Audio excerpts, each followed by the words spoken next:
Bloomberg Audio Studios. Podcasts, radio, news. He appeared with us a month or so ago, and I talked to the team here this weekend, and I just said, we've got to get Doug Irwin on to sort through this. This conversation is for every elected politician in Washington as they listen on 99.1 FM this morning. Douglas Irwin is an institution. Blanche Flower is not an institution. He's just a macroeconomist. Right. Doug Irwin is an institution at Dartmouth College. In his youth, the definitive book, and still fresh is Against the Tide. It was definitive at the time. More recently is Clashing Over Commerce. For those of you on YouTube, it's over his right shoulder right now in his book-lined office. Professor Irwin, we are honored that you would attend today. If you were to meet with the congressional leadership today, how should they respond to what the executive branch has wrought? I would say that under the U.S. Constitution, Article 1, Section 8, you have power over tariffs. And the problem has been is successive Congresses have delegated so many powers over tariff setting to the president on the assumption that the president will basically act in the national interest and tend to lower tariffs and reach trade agreements, that Congress has given up its authority. So it's time for Congress to stand up and assert itself a bit more on trade. Their constituents will be hurt by many of these measures, and yet the Republicans seem to be very quiet about it. How will they affect that reassertion? Do they need the judicial branch to support them, or do they just sit down with a beverage of their choice? What do they drink at Dartmouth? It's like Labatt's? Yes, they exactly. have like Labatt's. Yeah. Doug Irwin, do they have a Labatt's with the president and say, this is too much? I think you have to look back to the first Trump term when President Trump almost pulled out of NAFTA.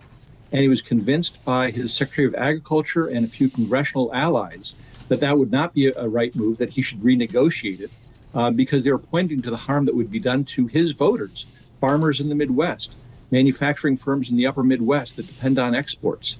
And so that sort of helped convince him in terms of a longer run solution of changing legislation to empower Congress more. That's sort of a long run solution to what is now a short term crisis. Doug, how do we think about tariffs in a global, intertwined economy? It's not like the 1800s where we imported a relatively small number of goods. We exported a relatively small number of goods. In the global economy, the tariffs, how do they work? Yeah, you're right. It's actually very different than it was a century ago. A lot of trade a century ago was sort of in final goods or in very basic raw materials. And now what we have is integrated supply chains and international production networks. So the web of commerce and the degree to which firms in all sectors are sort of bound to the global economy in some way is so much more extensive today than it was even 50 years ago, let alone 100 years ago, that tariffs have much more ripple effects throughout the economy. And these proposed tariffs will rip apart North American supply chains and be quite extensive in terms of the reach that they will have. Doug Irwin, you mentioned Frank Taussig, the giant at Harvard years ago. This is folks 100 years ago writing on tariffs. To me, there's a whole mythology going on right now, whether it's a president's affair with Mr. McKinley from another time and place. We trot back, Lisa mentioned Smoot-Hawley this morning, or we go back to August of 1971 when the world turned upside down with Richard Nixon and gold. Which myth, Doug Irwin, is most wrong? Well, I'd say the myth that the U.S. economy grew in the late 19th century when we became an industrial power because of the tariff. There's a classic case of correlation not being causation. So there are a lot of reasons why the U.S. became an industrial power after the Civil War up until World War I. We had massive immigration. Not many people in the Trump administration mentioned that. We were the recipient of major capital inflows from Britain and other countries. We were adopting technology from then the technological leader, Britain. We were pretty much open to the world, except in trade. So we did have high tariffs, but they did promote manufacturing a bit. But if you look where the productivity growth was, it was in the service sector. It was railroads, and then later electrification and telecommunications. It wasn't just manufacturing and becoming rich because of the tariff walls. If you're just joining us this morning, I'm Bloomberg Surveillance, and thank you for joining Bloomberg. We continue with Douglas Irwin of Dartmouth College. Many good guests coming up, including Damian Sassower in foreign exchange, the Dow negative 591. To Irwin of Dartmouth, Paul Sweeney. Professor, talk to us about these tariffs in the context of they seem to be enacted by President Trump in response to non-economic issues per se, maybe whether it's the fentanyl coming into this country, whether it's immigration policy from our neighbors. Is that kind of the way tariffs should be used, typically are used? How do you think about that? Well, what's interesting about these is they haven't really been vetted by the Trump economic team. His U.S. trade representative is not in office yet. We've just had the confirmation of the Treasury Secretary, Commerce Secretary to come. So usually when countries impose tariffs, and usually when the U.S. has done this in the past, there's an interagency process where you deliberate and you figure out what is the best case and how can we make these work. And I think these are a little bit in advance of those advanced discussions within the administration. So I think you get this hodgepodge of reasons why we're doing this. It could be the fentanyl flows or the migrants, but we also hear still about the trade deficit. I mean, when President Trump makes these statements, it comes back to the imbalanced trade. And he's actually ordered a review on that. But it's very hard for other countries to negotiate when there are 10 different things that are being flung at you at what in terms of what you're doing wrong. Doug Irwin, honored to have you here for breaking news. This is from Doug Ford. He is a premier of Ontario. He's basically, Ontario stretches from just north of Hanover, New Hampshire, all the way over to Carleton College in Minnesota. But the Ontario government says they will cancel all U.S. contracts. And what's important is this is, quote, "We're going one step further. We'll be ripping up the province's contract with Starlink." And of course, it has to do with Elon Musk and all that. Doug Ford, service sector hasn't been talked about much. Do you expect service sector to be harmed as much as the goods sector? Not as much because they're not directly hit by tariffs, but there's a complementarity between trade and services and trade and goods, and the two often go hand in hand.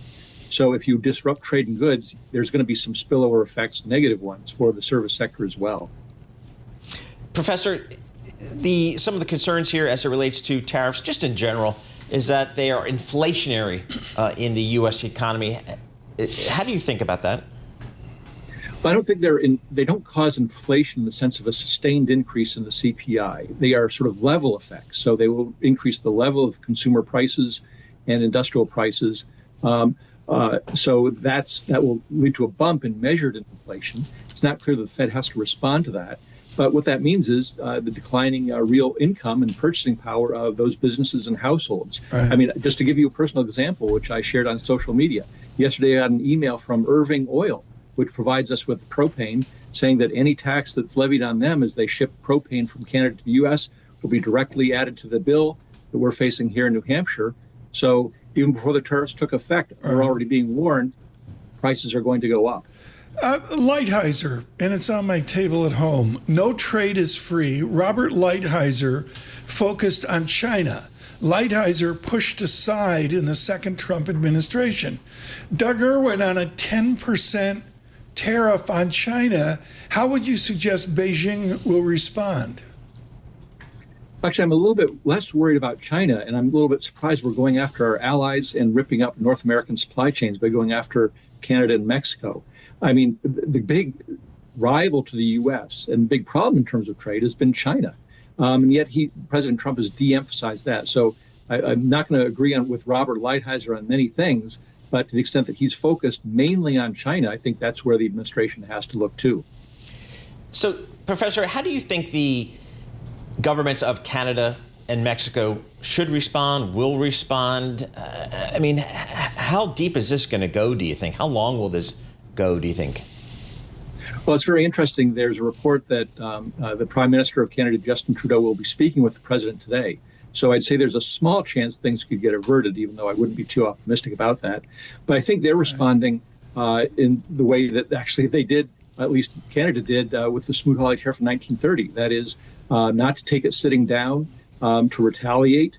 And they're very strategic in terms of the goods that they put pressure points on that are important in the U.S. when putting those tariffs on. So they try to impose tariffs on things that will maximize the political harm in the U.S., but the least economic harm for Canada because there'll be substitute products that they can import.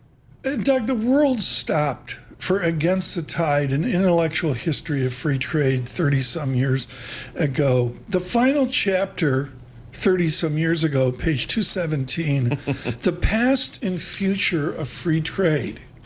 Okay, WTO. I was in Jimmy Chang's office in Hong Kong the day WTO collapsed. Doug Irwin, what is the future of free trade after GATT, after Uruguay, after WTO, and now Trump? What is the future? Well, it's going to be a bit of a mess, and it could be basically redrawn lines of trade based on geopolitics. But, most countries, speaking outside of the U.S. now, most countries have a tremendous stake in the trading system and open trade. They're much smaller economies. They've opened up over the past 30, 40, 50 years or so. They received economic benefits by and large from that. And to undo that is harmful for them. So I think even if the U.S., because of our politics or what have you, move in a different direction, the rest of the world will still be open for business to the extent they can. I mean, Doug, I know hitters like Jamie Dimon are listening, Brian Moynihan and others in banking, maybe Christine Lagarde. Good morning, Madam Lagarde, and your team in Frankfurt. Doug Irwin, on the x-axis, forget about J-curve dynamics, I don't buy it. On the x-axis, Professor Irwin, we shift from an inflationary dynamic of tariffs over to the growth or less growth dynamic. On your time continuum, what's the when of that? When do we shift from a study of inflation higher to growth slower? Well, there have been a lot of independent forecasts of these Trump tariffs from the Tax Foundation, from the Peterson Institute for International Economics, and from other entities. And none of them have any positive effects. It's always negative. And the question is, given the scenario, how negative you go? You shave 0.2, 0.3, 0.4% off of GDP. Those are sort of where the numbers are coming in. And those will come in fairly quickly. If we actually see the tariffs go into effect on Tuesday, we'll probably see, certainly by the second or third quarter, somewhat slower growth. Now, once again, that doesn't mean it's pushing us into recession, but it just means that after a year or two, our real GDP will be lower than it otherwise would have been. I got one final question, Doug. You're sort of up in, the edge of Canada. Yeah. Hanover's really. I don't know. I mean, it's on a Connecticut River, and it's really, it's sort of like New York North. I don't know. Those are hardy people up there. They're hardy. Yeah, it's a Dartmouth bubble. Yes. What are you telling somebody over a cup of coffee this morning, Doug Irwin, in Victoriaville, Quebec? You're at a diner in Victoriaville. What are you telling them to do? What should Canada do?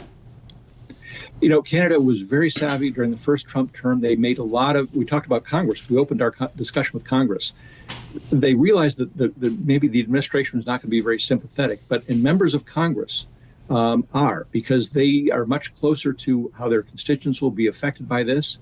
And so they worked state legislatures, they worked on Capitol Hill, and tried to create an environment where it constrains the administration in terms of how much they can push things and what they can do.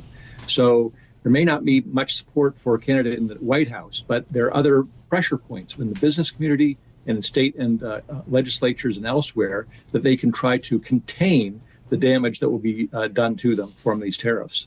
Douglas Irwin, honored that you could attend. Go back to class, get the chalk in your hand, and teach the Okay, I won't tell Blanchflower what you said. Okay, don't tell him. He's probably down in Florida right now, distant from the tariffs. Doug Irwin, thank you so much.